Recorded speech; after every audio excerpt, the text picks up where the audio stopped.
The first Jews came to the United States before its states even united. When Portugal drove out the Dutch from Brazil in 1654, a group of 23 Jews fled to New Amsterdam. Peter Stuyvesant, Director General of the colony, tried to push them out. But after 3 years of legal wrangling, they were allowed to settle in Manhattan as long as they did not build a synagogue or run for public office. In the 18th century, Jews from Germany and Poland crossed the Atlantic to find a new home and joined the revolutionary fervor of American independence. In light of this support, President George Washington wrote a letter to the Hebrew congregation of Providence, Rhode Island, stating, "May the children of the stock of Abraham who dwell in this land continue to merit and enjoy the goodwill of other inhabitants." Nigga, please. Nigga, please. Nigga, please. While everyone shall sit in safety under his own vine and fig tree, and there shall be none to make him afraid. American leaders were not always so welcoming, however. In 1862, General Ulysses S. Grant expelled all Jews from his war zone on flimsy accusations of war profiteering, despite the fact that Grant's own father worked with Jewish businessmen.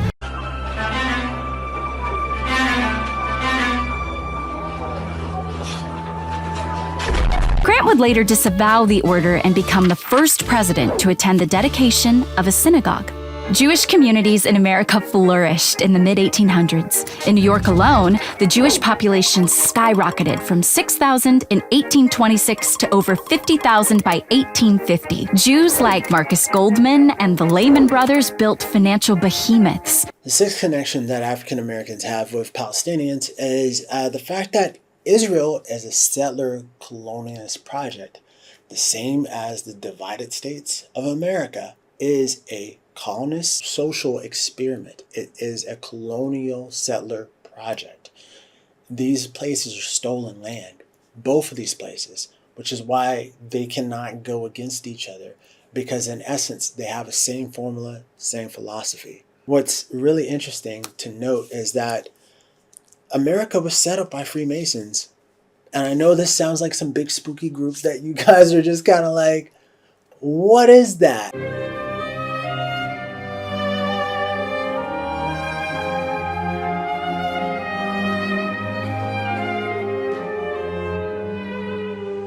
In 1933, 33rd degree Freemason Franklin D. Roosevelt added the Great Seal to the U.S. dollar, transforming it into an occult talisman. The same year, he signed a gold confiscation order and took the U.S. off the gold standard. At a press conference on March 8, 1933, he joked, "As long as nobody asks me whether we are off the gold standard, that's all right, because nobody knows what the gold standard really is." David Icke wrote, "The 33rd degree Freemason and black nobility president, Franklin Delano Roosevelt, had this symbol printed on the dollar bill from 1933. It was a symbol of secret societies in Europe long before anyone heard of the United States, and it is awash with Freemasonic and secret society symbolism going back to the ancient world. Notice the symbology and numerology used on the dollar bill. The most obvious symbol is the Illuminati pyramid, with the hovering, all-seeing eye in the capstone. Opposite this is the All-American Eagle, with a downturned U.S. flag affront its chest. These and many other symbols on the dollar come from the ancient stellar, solar, and lunar cults. Michael Tessarian wrote, "The pyramid is for the stellar cult, as are the various stars that appear on the bill. The golden eagle is for the solar cult. The eagle is the symbol of America because it signifies the constellation in Scorpio called Achaea. Scorpio is the sign of power, money, and wealth, as well as secret knowledge. The U.S. elections are held right in the middle of Scorpio, and the birthday of America is in the scorpionic decanate of Cancer. The double-headed eagle symbol, which came from Babylon and survived through the Scottish Rite of Freemasonry, has been today adopted by America, Mexico, Israel, Germany, France, Chile, Italy, Honduras, and many others." David Icke wrote, "The eagle is a widely used brotherhood symbol, and it can be found on the coats of arms of many countries, including Egypt, Libya, and Iraq. It was a major symbol for Germany, and it appears in the designs of pulpits and lecterns used by the Christian Church.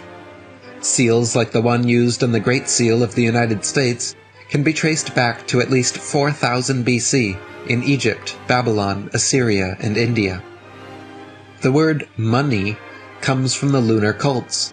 Early words for the moon were mon and min, giving us mani, printed at a mint. We have a worldwide monarchy that controls the world's money supply. We have finance ministers, prime ministers, and their ministries being controlled by occult elites and societies. It is interesting to note that the plant mint is green, our money printed at the mint is green, and the Isis moon goddess Statue of Liberty is also green. Jordan Maxwell wrote, "You will see beneath the pyramid 1776 spelled out in Roman numerals, plus the words Annuit Coeptus, and is translated as Annuit, our enterprise. Coeptus is translated to mean crowned with success, or is crowned with success. Therefore, Annuit Coeptus is our enterprise, which is now a success." Then, in order to find out what enterprise was a success, read on the $1 bill at the bottom of the pyramid, Novos Ordo Seclorum, which translates as the New Order of the World, the New World Order. The Latin translation of Annuit Coeptus Novos Ordo Seclorum is, Our New World Order is crowned with success. The other Latin phrase, E pluribus unum, means one out of many, order out of chaos. The Hegelian dialectic, the problem-reaction-solution paradigm used by the elites to drive world events, opinions, and policies. There are 13 letters in Annuit Coeptus, and 13 letters in E pluribus unum. The dollar encodes the number 13 repeatedly. There are 13 stars above the eagle's head, 13 steps on the pyramid, 13 vertical bars on the shield, 13 horizontal stripes at the top of the shield, 13 leaves on the olive branch, 13 arrows, 13 fruits, and 13 numbers.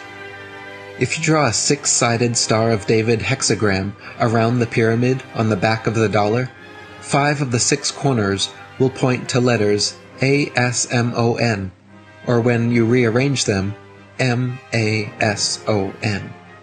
Jordan Maxwell wrote, "You will find on the dollar bill the eagle, which comes from the ancient concept of the phoenix and has 13 stars above it. The 13 stars are arranged in the configuration of the Star of David, or the hexagram. Most people think the 13 stars represent the original 13 colonies. In the first place, why did they have to have 13 colonies? Why couldn't they have 27, or 4, or 10? When one understands that the number 13 is a very important, profound Masonic number, and that many of the founding fathers of this country were Freemasons, as well as Rosicrucians, then you will follow this connecting thread of material to see what was actually being created.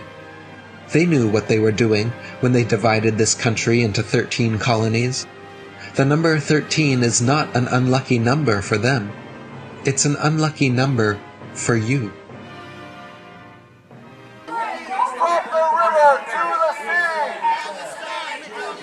I'm here because this organization, B'nai B'rith Canada, which falsely holds itself out as a human rights organization, actually acts as essentially an attack dog for the government of Israel. And every time somebody articulates legitimate criticisms, entirely legitimate criticisms that are backed up by evidence and international law of the Israeli government, and anytime their message gets any kind of traction with the Canadian public, they are smeared as, for example, supporters of terrorism or as anti-Semites.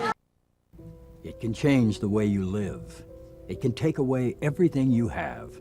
It can destroy your family and make your children's future uncertain.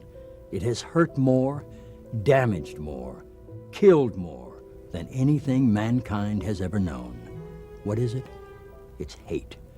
And it must end now. The B'nai B'rith, enlightening America and the world. We'll be here till there's no more hate. And I'm like, they exist. If you look it up online, you will find a Freemasonic temple, probably in your major cities. that you may not know that it actually existed, but they're around. So America was established by that, by Freemasons and also B'nai B'rith Freemasons that came over to America around the same time. B'nai B'rith Freemasons, for the most part, they are these people that was labeled pilgrims. Pilgrims were Dutch Ashkenazi merchants. That's why they had a particular dress. That's why they had a particular attire. That's who they were. And people do not know this information. But these merchants, these Dutch Jewish merchants, controlled most of the transatlantic slave trade. Some of the stuff I was saying was true. So until y'all come up and say, yo, what he was saying, some of that was true, then go ahead with all that. Do you take back any of the anti-Semitic stuff you might have said? Black people can't be anti-Semitic. We are Jew. You understand what I'm saying? We are Jew. So cool out. Until you do your facts, until you really do the facts with the fake indoctrination that y'all pull into the schools and all that, you know what I'm saying? We're not following y'all rules.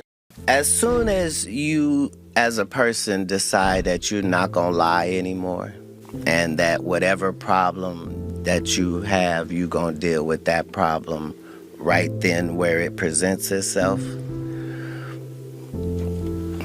it'll show you a whole new side of you. It's very important. It's very important. When you lie and allow lies, for some people it's just, oh, I'm just a little delusional. No, it's dangerous for you to do that to yourself. It's very unnecessary. Because the same people that have stripped us of our identity and labeled us as a color have told us what it means to be black and the vernacular that we're supposed to have. We broke down this door. We all in this shit together. We all in this shit together. And we all dealing with a lot of... And what I'm telling you, a lot of people have shit to say about my Jewish comments. Motherfucking pilgrims, it's the Jews. They dress the same. It's the same shit. That's the story. They put us in the school. The Rothschilds. I know Jay-Z back here like, they go down now. We just want to let you know the New World Order has no legitimacy, and that we as a people are not afraid, and we are waking up to the robber barons and the big banksters who are looting this economy with the Federal Reserve. Well, the Rothschilds family did start the Federal, they divided Europe first, took over Europe, the Napoleon. Don't exaggerate. Well, no comment on that, sir? Instead of saying, on the one hand, slavery wasn't significant at all to London's history, or on the other hand, saying, the whole of British capitalist society is built on slavery, we want to say, what part did it play? It certainly played an important part, but what part? Research for the database has already turned up some interesting connections. Documents kept at the National Archives in Kew have uncovered previously unknown links between N.M. Rothschild, of the famous banking family, and James William Freshfield, founder of Freshfields, the city law firm. The Rothschild family's chief archivist was surprised at the news, as the information was neither in the family's extensive archive, nor in the 2-volume history written on the family. Both Rothschilds and Freshfields were quick to point to the reformist elements of their predecessors' lives. Those behind the project think that shedding light on the past can only be a good thing. This man, Vladimir Volensky, asked this lady, Marina Abramovic. Many of you may have already came across her in the past or heard about her and who she had been involved with in recent times, which were also some quite controversial situations. But anyways, this lady here was asked by the president of Ukraine to be an ambassador for something very specific, which we're going to get into later. But I also want to bring this to your attention because many people are unaware of what the president of Ukraine actually was involved in before he was the president of Ukraine. Now, what you're looking at on screen right now is the president of Ukraine. He is dressed up in high heels, doing a dance around men. She throws the blood, the pig's blood, over the small person effigy. Now, what does this represent? What type of art is this? How is this art? How is this art? Now, I'm not going to leave that on the screen too long because it's very strange. But we're going to go into the Bible in a second, but that is something that I wanted to bring to your attention. Somebody who is clearly a witch is being given the opportunity to take part in rebuilding the education system and to help the children. So it's possibly the most famous letter in modern Jewish history, and it begins with 3 words: Dear Lord Rothschild. Why was it that this letter was sent by the Foreign Secretary to your great-uncle Walter? It's an interesting question because he was really interested in ornithology, although he became interested in Zionism. I think the reason was this, that it was primarily a movement from Eastern Europe, but they didn't clarify who was in charge of that movement. And in addition, it was, after all, in Great Britain. So they felt that the Rothschild family should be the one to whom it was addressed. And Walter was Lord Rothschild, and he was a Zionist. And those really are the background reasons. So Walter received the Balfour Declaration, and I have a copy here. And I wonder if I could possibly ask you to read it for us. Yes, indeed. Yeah. I'm going to put on my spectacles to make sure I read it accurately. His Majesty's government view with favour the establishment of Palestine as a national home for the Jewish people, and will use their best endeavours to facilitate the achievement of this object, it being clearly understood that nothing shall be done which may prejudice the civil and religious rights of existing non-Jewish communities in Palestine. And here it is, the Balfour Declaration. What do you feel when you see it here? I genuinely feel it's one of the most extraordinary moments in the history of the Jewish people. These merchants, these Dutch Jewish merchants, controlled most of the transatlantic slave trade. The most profitable would have been Aaron and Lopez, and that would have been out of Newport, Rhode Island. A nonprofit group that marks historical sites in Rhode Island has now made its mark on Newport. Rhode Island Slave History Medallions installed a medallion on Bowen's Wharf to give Rhode Islanders and visitors alike a strong reminder of our past. Hey guys, if you want to watch more clips, click here. And if you want to watch the full podcast, click right here.